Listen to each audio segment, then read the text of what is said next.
কালকে আমি একটা ফেসবুকে পোস্ট করছিলাম যে টাকাই কি জীবনে সব সুখ এনে দিতে পারে।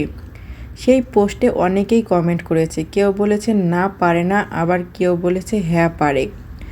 যারা না বলেছে তাদের যুক্তি একরকম, আর যারা হ্যাঁ বলেছে তাদের যুক্তি আরেক রকম।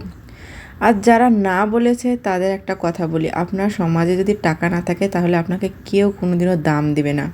সেটা আপনি নিজে যাচাই করে দেখতে পারেন।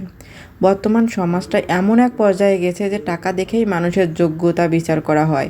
আপনার যত টাকা, সমাজে আপনার সম্মান তত বেশি। সবাই আপনাকে দাম দিবে, যে কোনো অনুষ্ঠানে আপনাকে প্রথম অগ্রাধিকার দিবে, আপনার মতামতের সুযোগ দিবে। কিন্তু সেই সুযোগটা কি একটা সাধারণ মানুষ পাবে? যাদের টাকা নেই তারা কি পাবে? প্রশ্নটা আপনাদের কাছেই রেখে গেলাম, উত্তরটা দিয়ে দিবেন। উদাহরণস্বরূপ বলি, যার টাকা আছে আর যাদের টাকা নেই তারা দুজনেই সমান আত্মীয়র বাড়িতে যাবেন, মানে একজন আত্মীয়র বাড়িতে যাবেন।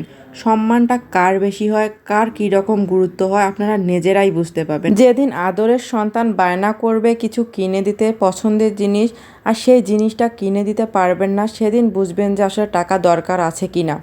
তাহলে প্রশ্নটা আপনারা যারা না বলেছেন তাদের কাছেই রেখে গেলাম, উত্তরটা আশা করি দিয়ে দিবেন। আমিও মনে করি জীবনে বেঁচে থাকতে গেলে টাকাই সব সুখ এনে দিতে পারে না।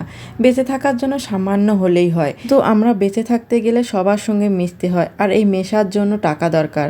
সবার কাছে ভালোবাসা পাওয়ার জন্য টাকা দরকার। সামাজিক স্ট্যাটাস মেনটেন করার জন্য টাকা দরকার। তাহলে বলুন, জীবনে টাকার দরকার আছে কি নাই?